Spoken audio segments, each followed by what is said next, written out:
ఆధ్వర్యంలో రాయదుర్గం నియోజకవర్గం డి హిరేహల్ మండలం కదలూరు గ్రామంలో జేహో బీసీ కార్యక్రమంలో మాజీ మంత్రి కాల్వ శ్రీనివాసులు మాట్లాడుతూ టీడీపీతోనే బీసీల అభివృద్ధి అన్నారు.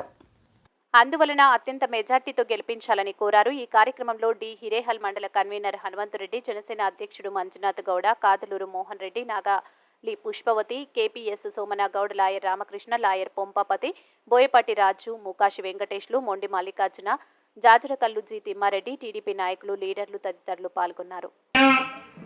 పెద్ద సంఖ్యలో బీసీలు హాజరై ఈ పార్టీకి పుట్టినిల్లు బీసీలది, అసలు సిసలైన రాజకీయ వేదిక బీసీలకు ఒక్క తెలుగుదేశం పార్టీనే అనే నినాదాన్ని గట్టిగా వినిపిస్తా ఉన్నారు.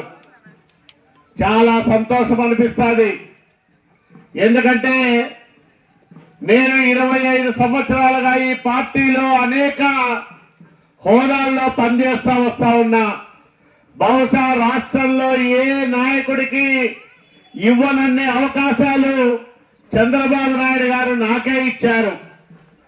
1999లో నేను పార్లమెంటు సభ్యుడైతే 2000 సంవత్సరంలోనే తెలుగుదేశం పార్టీ ప్రధాన కార్యదర్శిగా పనిచేసే అవకాశం ఇచ్చారు నాకు.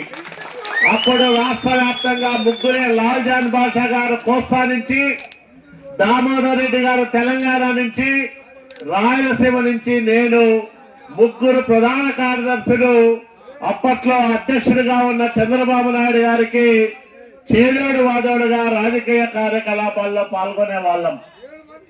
2004లో మనం అధికారం కోల్పోయినాం. కోల్పోయిన దగ్గర నుంచి పాలిట్ బ్యూరో మెంబర్ గా చేశాడు.